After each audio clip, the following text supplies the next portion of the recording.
지난달 일본 정부가 인도네시아에 프리기탐의 수출을 계획하고 있는 것으로 밝혔습니다. 시사통신에 따르면 일본 정부는 현재 호위함 판매와 관련해 인도네시아 정부와 조정을 진행하고 있는 듯합니다. 인도네시아는 중국의 남중국해 등 해양 진출 활성화에 위기감이 높아지고 있고 안전 보장 면에서 일본과의 협력을 강화하는 자세를 보여줌으로써 중국을 견제하려는 의도를 가진 것으로 보입니다. 요미우리 신문은 정부 소식통의 말을 인용해 인도네시아에서 일본 정부의 호위함 4척 구입을 희망하며 기술 이전을 통해 추가로 4척을 자국 조선소에서 건조하고 싶다는 뜻을 전했다고 구체적인 내용도 보도했습니다. 일본과 인도네시아 간 호위함 수출에 대한 물밑 접촉은 올해 9월부터 시작된 것으로 보입니다. 9월 일본 해상자위대의 고위 관료들과 미쓰비시 중공업의 경영진들이 인도네시아를 친선 방문했었고 10월에는 스가 총리의 인도네시아 방문 시 일본의 무기, 기술 이전에 대한 협의가 있었습니다. 일본 정부는 호위함 수출을 계기로 난항을 겪고 있는 방산 수출을 활성화시키려는 모양새입니다. 인도네시아에 제안될 호위함은 30FFM의 잠이함이 될 것으로 보입니다. 30FFM은 해상자위대가 6개 호위대에 배치되어 있는 호위함들을 대체하기 위한 최신의 호위함으로 이번 함인 구마노가 올해 11월 19일 명명식과 진수식을 치르고 본격적인 의장 작업에 들어갔습니다. 이 함은 해상자위대의 현재 개편 예정에 맞춰 설계된 새로운 개념의 호위함으로 수상 전투함으로서의 운용과 소해함이 맞닿아오던 기뢰 소해 작업을 수행할 수 있습니다. 30FFM은 기존 호위함들보다 조금 작은 길이 133m, 폭 16.3m, 흘수 4.7m, 기준 배수량 3,900톤급으로 근래 취역한 아키츠키급 호위함이나 아사히급 호위함보다 RCS가 적은 선체 설계를 보여주고 있습니다. 기관은 가스터빈 엔진 1기와 디젤 엔진 2기를 병용하는 CADA제 방식으로 30노트입니다. 30FFM은 해상자위대의 인력 부족과 중국 등 주변국들의 해군력 증강에 따른 호위함 배치수 확대를 목표로 설계되어 선내 자동화가 많이 이루어져 90명의 승조원이 승함해 운용할 수 있습니다. 함의 승조원들도 기존처럼 함에 전속되는 형태가 아닌 세척의 호위함에 4팀이라는 식의 크루즈를 도입할 예정으로 4년 주기로 진행되는 도크 수리 기간을 제외한 나머지 기간 동안 가동률을 최대한 높인다는 방침입니다. 함의 무장과 특징으로는 신해함답게 해상 초기에 대잠전, 대공전, 대함전에 대응할 수 있는 능력은 물론 소해전도 가능하다는 점입니다. 주요 탑재 장비는 MK45, 마드포 5인치 단장포 MK41, VLSC 램블라크2 17식 함대함 미사일 HOS-303 3연장 어뢰 발사관 2문, SH-60K 초계 헬리콥터 1기 탑재 운용 무인 기뢰 제거 시스템 자율식 수중 항정용 기뢰 탐지기라고 부르는 수상 무인기 와 폭약을 싣고 기뢰원에서 자폭하는 자주식 기뢰 처분용 탄약을 함체 후부 구획에서 운용합니다.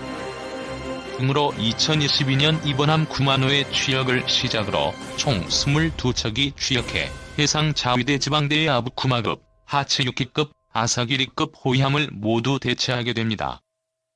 일본은 원칙적으로 일본 기업들의 방산 무기 수출을 금지하는 무기 3원칙을 2014년 방산 수출이 가능하도록 정한 방위 장비 이전 3원칙으로 개정한 이래 많은 나라들과 방산 장비와 기술 이전 협정을 맺어왔습니다. 호주 해군의 잠수함 수조 시합에서는 경험 미숙으로 탈락했습니다만 그 후 2016년 필리핀이 일본 해상자위대가 사용하던 TC-90 구입하려고 하자 전향된 자세를 보여줍니다. TC-90은 미국 에어크래프트사의 터보프로 비즈니스기로 해상자위대는 개조해 항법 비행과 개개 비행용 훈련기로 사용합니다. 필리핀은 어떤 나라 때문에 남중국 해에서 운영할 해상 초계기가 필요한 상황이었습니다. 필리핀 정부는 해상 자위대에 P-1 대잠 초계기가 배치되면서 퇴역하는 P-3C를 구입하고자 했지만 기체 운용에 돈이 많이 들고 정비 소요도 많은 P-3은 무리라고 판단해 포기하고 대신 운용비가 저렴한 해상 자위대의 TC-90 훈련기의 무상 양도를 요청합니다. 하지만 당시 일본 재정법에 국유 재산의 무상 공여와 실제 거래 가격보다 낮게 판매하는 것을 금지하는 조항에 저촉되기 때문에 일본 정부는 저렴한 가격에 유상 대여라는 형태로 이 기를 필리핀에 대여하기로 합의합니다. 이 대여 기체들은 2017년 3월 말 필리핀에 도착해 필리핀 해군에서 운용을 시작합니다. 한 달여 뒤인 2017년 5월 일본 정부는 자위대법을 자위대가 사용하던 중고 장비의 무상 공여는 가능하다로 개정해 필리핀이 이미 유상 대여해갔던 이 기는 무상 공여로 소유권을 넘겨주고 추가로 3기의 TC-90을 무상 공여해줍니다. 그리고 올해 8월 필리핀은 경계 관제 레이더 2세트 구입을 일본 미쓰비시사와 계약해 일본은 대전 후 최초의 완성품 방산 수출이라는 성과를 내게 됩니다. 만약 인도네시아가 일본 호위함 도입을 계약하게 되면 일본 방산 수출 최대 금액의 거래가 됩니다. 참고로 인도와 프랑스 간에 논의되고 있는 고인드급 초계함 구입 협상은 일본과 협의 중인 30FFM 구입 협상과는 다른 도입 사업입니다. 대체하려는 함정들이 다릅니다. 일본 해상 자위대의 현재 개편 30대강에 따르면 현재 호위함 부대 4개 호위대군 및 6개 호위대와 소해부대인 1개 소해대군을 하나의 수상함정 부대로 통합하게 됩니다. 개편되는 편제는 호위함 부대로 4개군 호위함, 소해함정 부대로 2개군을 보유하게 된다고 명시하고 있습니다. 새롭게 편성되는 호위함 부대는 기존 호위대군 4개군로 국토방위와 해상교통로 보호, 유사시의 대응에 중점을 두고 30FFM이 중심이 될 호위함, 소해함정 부대는 평상시 그레이존 사태의 대응 및 지속적인 정보 수집, 경계 감시 임무를 맡으며 유사시 도서 방위를 담당하게 됩니다. 이에 따라 48척인 호위함 전력도 54척으로 증가하게 됩니다. 30FFM 여담 30FFM은 3,900톤급 호위함이나 30FFM으로 불립니다. 함급을 정해줄 일본함의 이름이 결정되지 않았기 때문입니다. 2018년도 예산 배정으로 2번 함이 건조 중이고 원래 1번 함이 먼저 명명식과 진수식을 할 예정이었지만 가스 터빈 기관 시운전 중에 부품이 튕겨져 나가 재흡입되는 사고가 일어나는 바람에 2번 함이 먼저 명명식과 진수식을 마쳤습니다. 이번 함 명명식 전에는 DD, MSO, PG 중 어느 형식의 함명을 따를지 흥미로운 구경거리였습니다. 이번 함을 구만호로 명명한 것을 보니 결국 호위함 함명 훈령을 따랐네요. 2. 구축함 일본 8번째 이지스함 하구로 취역 이지스 파람체제 구축. 일본 해상자위대의 8번째 이지스함인 하구로가 19일 취역했다. 이로써 일본은 2013년 확정한 방위 정책에 따른 총 8척의 이지스함 체제를 구축했다. 이번에 취역한 하구로함은 지난해 3월 취역한 8,200톤 마약급 이번함으로 길이 170m, 건조비는 약 1,720억엔이 투입됐다.